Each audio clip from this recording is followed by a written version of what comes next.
মুছলমানে কোনো ধৰণৰ ধৰ্মীয় সভা অনুষ্ঠিত কৰিব নোৱাৰিব। আকৌ কৈছো, মুছলমানে অনুষ্ঠিত কৰিব নোৱাৰিব কোনো ধৰণৰ ধৰ্মীয় সভা। ইছলাম ধৰ্মাৱলম্বী লোকসকলে কোনো ধৰণৰ ধৰ্মীয় সভা পাতিব নোৱাৰিব। এই ক্ষেত্ৰত নিষেধাজ্ঞা আৰোপ কৰা হৈছে। আৰক্ষীৰ ফালৰ পৰা নিষেধাজ্ঞা আৰোপ কৰা হৈছে। আৰক্ষীৰ ফালৰ পৰা কোৱা হৈছে যে মুছলমানে অনুষ্ঠিত কৰিব নোৱাৰিব কোনো ধৰণৰ ধৰ্মীয় সভা। ক'ত এই ঘটনা সংঘটিত হৈছে, ক'ত মুছলমানে ধৰ্মীয় সভা অনুষ্ঠিত কৰিব নোৱাৰিব, সকলোবোৰ সবিস্তাৰে এই মুহূৰ্তত জনাবলৈ চেষ্টা কৰিম। এটা বিগ ব্ৰেকিং নিউজ লৈছে এই মুহূৰ্তত। মুছলমানে পাতিব নোৱাৰিব ধৰ্মীয় সভা। আটাইতকৈ ডাঙৰ খবৰ এই মুহূৰ্তত, মুছলমানে পাতিব নোৱাৰিব, অনুষ্ঠিত কৰিব নোৱাৰিব ধৰ্মীয় সভা। মুছলমানক ধৰ্মীয় সভা বন্ধ কৰাৰ নিৰ্দেশ জাৰি কৰা হৈছে। মুছলমানৰ ধৰ্মীয় সভা অনুষ্ঠিত কৰাত নিষেধাজ্ঞা জাৰি কৰা হৈছে। মুছলমানৰ ধৰ্মীয় সভা বন্ধ কৰাৰ ভয় ভাবুকি দিছে আৰক্ষীয়ে। আৰক্ষীয়ে ভয় ভাবুকি প্ৰদান কৰিছে যে কোনো কাৰণতে আপোনালোকে ধৰ্মীয় সভা পাতিব নোৱাৰিব। ফোন যোগে ধৰ্মীয় সভা বন্ধ কৰাৰ নিৰ্দেশ দিছে আৰক্ষীয়ে। ধৰ্মীয় সভাক অপমান কৰাৰ অভিযোগ হালকুচা আৰক্ষী চকীৰ বিৰুদ্ধে। চাপৰৰ তিলাপাৰাৰ সন্তোষপুৰত চলি আছিল ইছলাম ধৰ্মাৱলম্বী লোকসকলৰ ধৰ্মীয় সভা। ৰাজিয়াতুল উলুম বানাত মাদ্ৰাছাত চৰকাৰী নিয়ম নীতি মানি অনুষ্ঠিত কৰিছিল ধৰ্মীয় সভা। কিন্তু ইয়াকে লৈ খঙত অগ্নিশৰ্মা হৈ পৰে হালকুচা আৰক্ষী চকীৰ আৰক্ষী বিষয়া কৃতিমান পাঠক। সমিতিক ফোন যোগে সভা বন্ধ কৰাৰ ভাবুকি প্ৰদান কৃতিমান পাঠকৰ। আৰক্ষী বিষয়া কৃতিমান পাঠকে ভয় ভাবুকিৰে সভা বন্ধ কৰাৰ নিৰ্দেশ দিলে। ধৰ্মীয় সভাক অপমান কৰাৰ অভিযোগ আৰক্ষী বিষয়াগৰাকীৰ বিৰুদ্ধে। ধৰ্মীয় সভাক অপমান আৰু ভাবুকি প্ৰদান কৰাৰ কথা পোহৰলৈ অহাৰ পিছতে জাঙুৰ খাই উঠিছে মুছলমান জনতা। এই মুহূৰ্তৰ আটাইতকৈ ডাঙৰ খবৰটো হৈছে যে মুছলমানে পাতিব নোৱাৰিব ধৰ্মীয় সভা। মুছলমান ৰাইজক ধৰ্মীয় সভা পতাৰ ক্ষেত্ৰত কঠোৰ নিৰ্দেশনা জাৰি কৰা হৈছে। কোনো কাৰণতে মুছলমানে অনুষ্ঠিত কৰিব নোৱাৰিব ধৰ্মীয় সভা। সম্পূৰ্ণ নিষেধাজ্ঞা জাৰি কৰা হৈছে। মুছলমানৰ ধৰ্মীয় সভা অনুষ্ঠিত কৰাত নিষেধাজ্ঞা জাৰি কৰা হৈছে।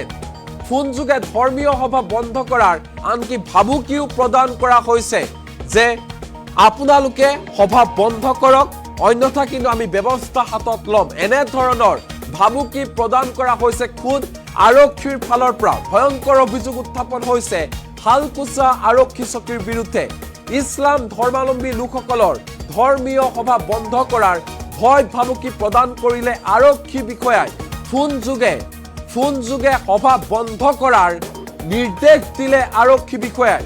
চাপৰৰ তিলাপাৰাৰ সন্তোষপুৰত চলি আছিল ইছলাম ধৰ্মাৱলম্বী লোকসকলৰ ধৰ্মীয় সভা আৰু সেই সময়তে আৰক্ষীয়ে বাধা প্ৰদান কৰে ধৰ্মীয় সভাত। আৰক্ষী বিষয়া কৃতিমান পাঠকৰ বিৰুদ্ধে গুৰুতৰ অভিযোগ উত্থাপন হৈছে। আৰক্ষীয়ে অনুমতি প্ৰদান কৰাৰ পিছতো হালকুচা আৰক্ষীৰ চকীৰ ভাৰপ্ৰাপ্ত আৰক্ষী বিষয়া কৃতিমান পাঠকে ফোন যোগে সভা বন্ধ কৰিবলৈ নিৰ্দেশ প্ৰদান কৰে। এক ভয়ংকৰ অভিযোগ উত্থাপন হৈছে আৰক্ষী বিষয়া কৃতিমান পাঠকৰ বিৰুদ্ধে।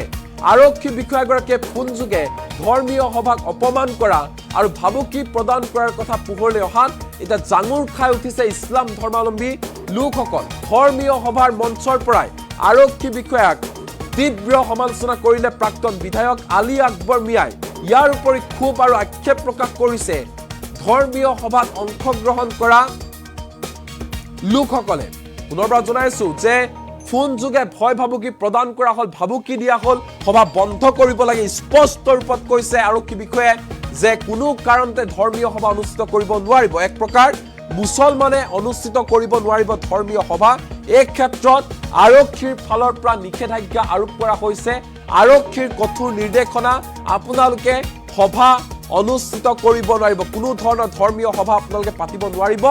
যি কৰি আছে শীঘ্ৰে বন্ধ কৰক। এনেধৰণৰ ভয় ভাবুকি প্ৰদান কৰাৰ অভিযোগ উত্থাপন হৈছে আৰক্ষী বিষয়া কৃতিমান পাঠকৰ বিৰুদ্ধে। এইখন অসমতে সংঘটিত হৈছে এনেধৰণৰ ঘটনা। মুছলমানৰ সভা পতাৰ ক্ষেত্ৰত, মুছলমানৰ ধৰ্মীয় সভাৰ ক্ষেত্ৰত বাধা প্ৰদান কৰিছে আৰক্ষীয়ে। ইছলাম ধৰ্মাৱলম্বী লোকসকলে আয়োজন কৰিছিল ধৰ্মীয় সভা, সম্পূৰ্ণ চৰকাৰী নীতি নিয়ম মানি অনুষ্ঠিত কৰিছিল ধৰ্মীয় সভা। কিন্তু ইমানৰ পিছতো ধৰ্মীয় সভা বন্ধ কৰিবলৈ নিৰ্দেশ প্ৰদান কৰিলে আৰক্ষীয়ে।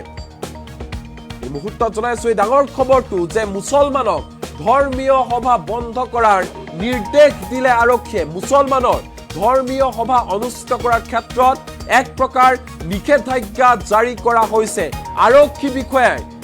আৰক্ষী বিষয়াই বন্ধ কৰিলে মুছলমানে অনুষ্ঠিত কৰা ধৰ্মীয় সভা। এই গুৰুত্বৰ অভিযোগ উত্থাপন হৈছে আৰক্ষী বিষয়া কৃতিমান পাঠকৰ বিৰুদ্ধে। আৰক্ষী বিষয়াগৰাকীয়ে কমিটিৰ বিষয়ববীয়াক ভয় ভাবুকি প্ৰদান কৰি ফোনযোগে ভাবুকি প্ৰদান কৰি সভা বন্ধ কৰাৰ নিৰ্দেশ দিয়াৰ পিছতে জাঙুৰ খাই উঠিছে মুছলমান জনতা। এইখন অসমতে এনেধৰণে এতিয়া মুছলমানে সভা পতাৰ ক্ষেত্ৰত বাধা প্ৰদান কৰা হৈছে। আৰক্ষীৰ ফালৰ পৰা বাধা প্ৰদান কৰা হৈছে। আৰক্ষীয়ে বাধা দিছে কোনো কাৰণতে সভা অনুষ্ঠিত কৰিব নোৱাৰিব। ফোনযোগে ভাবুকি প্ৰদান কৰিলে আৰক্ষী বিষয়াগৰাকীৰ নাম হৈছে কৃতিমান পাঠক।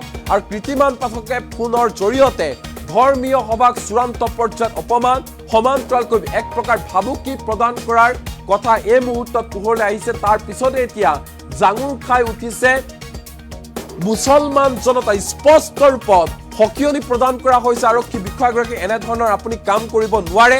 আমি যিহেতু ধৰ্মীয় সভাই অনুষ্ঠিত কৰিছিলোঁ, কোনো ধৰণৰ বেলেগ সভা তাত অনুষ্ঠিত কৰা নাছিলোঁ। সম্পূৰ্ণ চৰকাৰী নীতি নিয়ম মানি আমি ধৰ্মীয় সভা অনুষ্ঠিত কৰিছিলোঁ।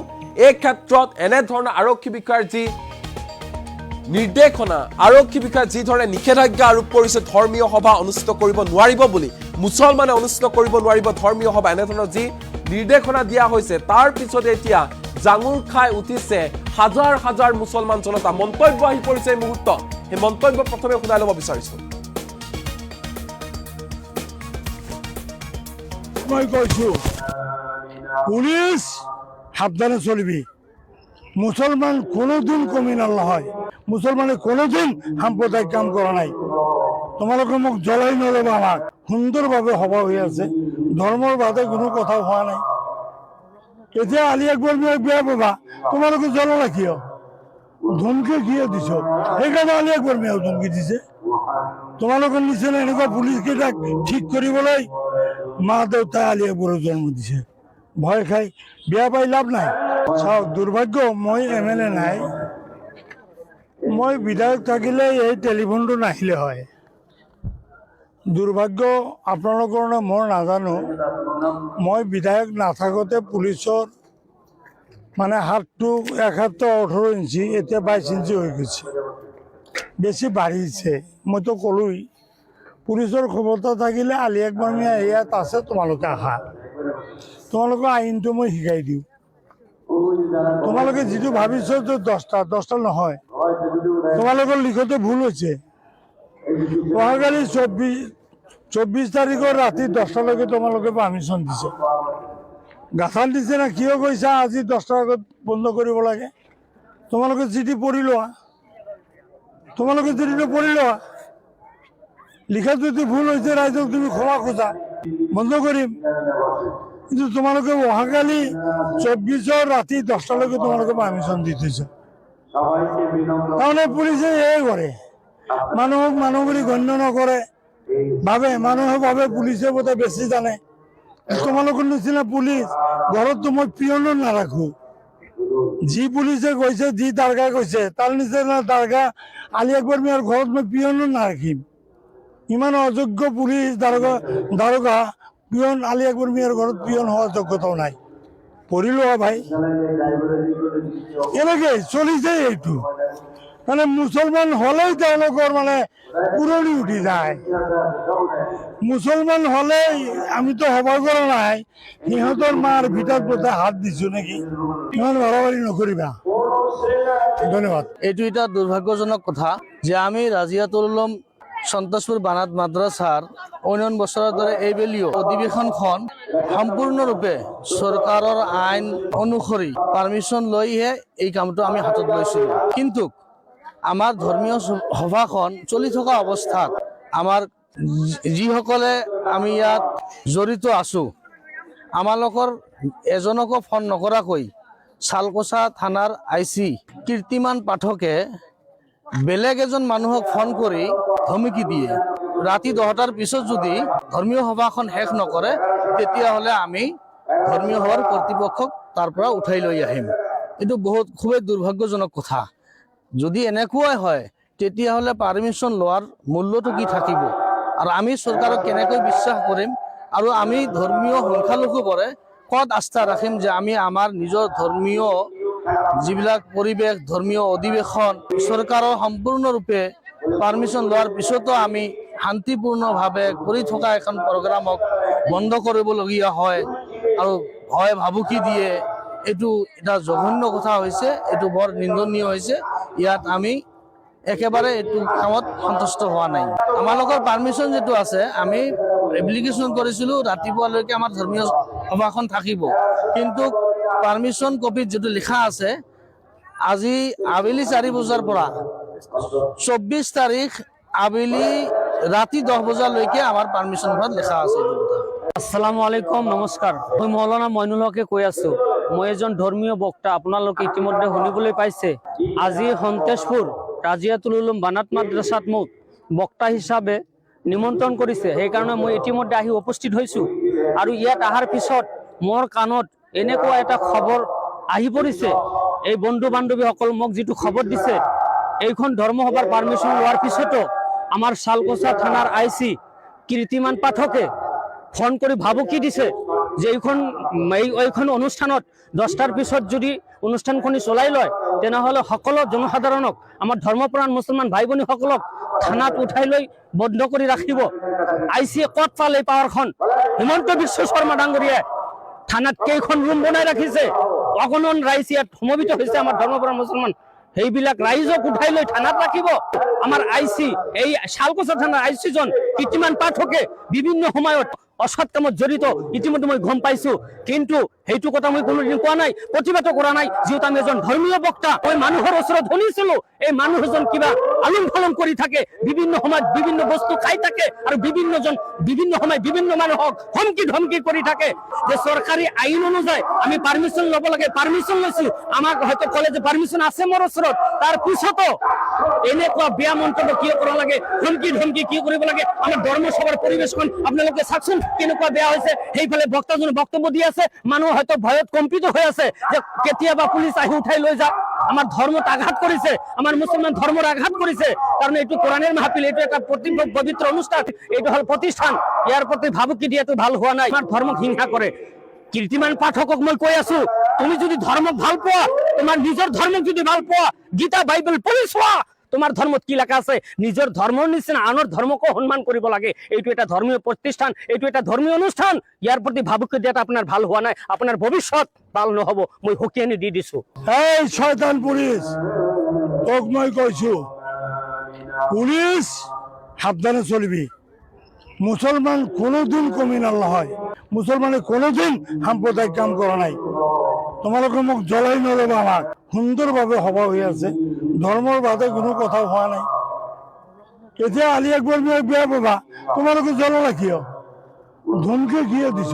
সেইকাৰণে আলি আকবৰ মিয়াও ধমকি দিছে।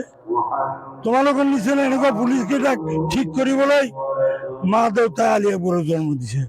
ভয় খাই বেয়া পাই লাভ নাই। চাওক, দুৰ্ভাগ্য মই MLA নাই, মই বিধায়ক থাকিলে এই টেলিফোনটো নাহিলে হয়। দুৰ্ভাগ্য আপোনালোকৰ নে মই নাজানো, মই বিধায়ক নাথাকোঁতে পুলিচৰ মানে হাতটো এক হাতটো 18 ইঞ্চি, এতিয়া 22 ইঞ্চি হৈ গৈছে, বেছি বাঢ়িছে। মইতো ক'লোই, পুলিচৰ ক্ষমতা থাকিলে আলি আকবৰ মিয়া ইয়াত আছে, তোমালোকে আহা, তোমালোকৰ আইনটো মই শিকাই দিওঁ। তোমালোকে যিটো ভাবিছ যে 10টা নহয়, তোমালোকৰ লিখোতে ভুল হৈছে। অহাকালি 24 তাৰিখৰ ৰাতি 10টালৈকে তোমালোকে পাৰ্মিশ্যন দিছে। গাঁথান দিছে না কিয় কৈছা আজি 10টাৰ আগত বন্ধ কৰিব লাগে?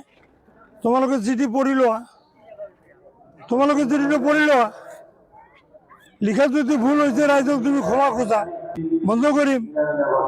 কিন্তু তোমালোকে অহাকালি 24ৰ ৰাতি 10টালৈকে তোমালোকে পাৰ্মিশ্যন দি থৈছা। তাৰমানে পুলিচে এয়াই কৰে, মানুহক মানুহ বুলি গণ্য নকৰে, ভাবে মানুহে ভাবে পুলিচে বোধহয় বেছি জানে। তোমালোকৰ নিচিনা পুলিচ ঘৰততো মই পিয়নো নাৰাখো। যি পুলিচে কৈছে, যি দাৰগা কৈছে, তাৰ নিচিনা দাৰগা আলী আকবৰ মিয়াৰ ঘৰত মই পিয়নো নাৰাখিম। ইমান অযোগ্য পুলিচ দাৰোগা পিয়ন আলী আকবৰ মিয়াৰ ঘৰত পিয়ন হোৱাৰ যোগ্যতাও নাই। পঢ়িলো ভাই, এনেকে চলিছে এইটো। মানে মুছলমান হলেই তেওঁলোকৰ মানে পুৰণি উঠি যায়। মুছলমান হলেই আমিতো সভা কৰা নাই, সিহঁতৰ মাৰ ভিতৰত বোধহয় হাত দিছো নেকি। ইমান বাড়াবাড়ি নকৰিবা।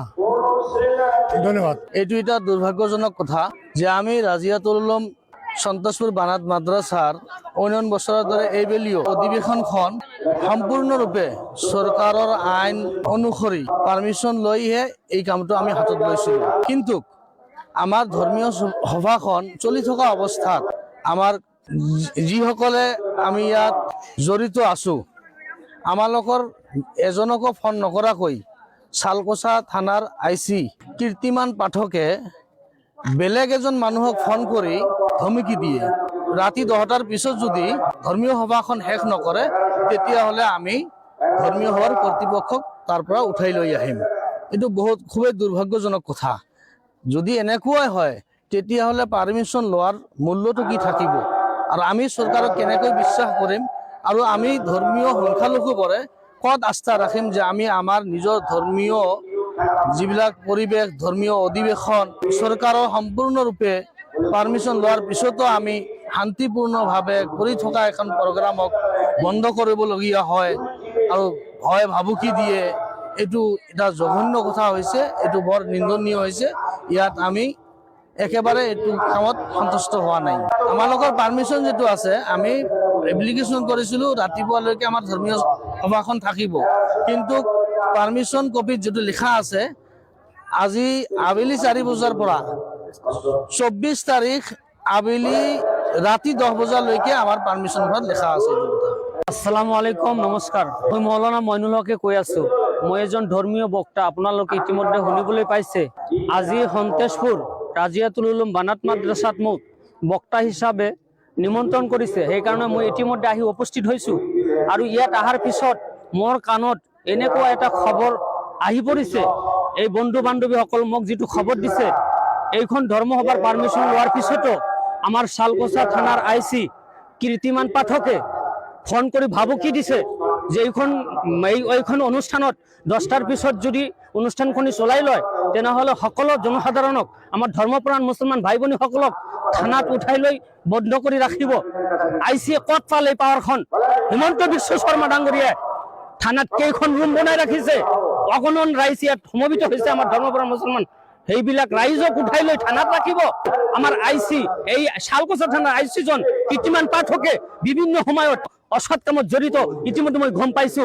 কিন্তু সেইটো কথা মই কোনোদিন কোৱা নাই, প্ৰতিবাদ কৰা নাই, যিহেতু আমি এজন ধৰ্মীয় বক্তা। মই মানুহৰ ওচৰত শুনিছিলো এই মানুহজন কিবা আলম ফালম কৰি থাকে, বিভিন্ন সময়ত বিভিন্ন বস্তু খাই থাকে, আৰু বিভিন্ন সময় বিভিন্ন মানুহক হুমকি ধমকি কৰি থাকে যে চৰকাৰী আইন অনুযায়ী আমি পাৰ্মিশ্যন ল'ব লাগে। পাৰ্মিশ্যন লৈছো, আমাক হয়তো ক'লে যে পাৰ্মিশ্যন আছে মোৰ ওচৰত, তাৰ পিছতো এনেকুৱা বেয়া মন্তব্য কিয় কৰিব লাগে, হুমকি ধমকি কিয় কৰিব লাগে? আমাৰ ধৰ্মসভাৰ পৰিৱেশখন আপোনালোকে চাওকচোন কেনেকুৱা বেয়া হৈছে। সেইফালে বক্তাজনে বক্তব্য দি আছে, মানুহ হয়তো ভয়ত কম্পিত হৈ আছে যে কেতিয়াবা পুলিচ আহি উঠাই লৈ যাওক।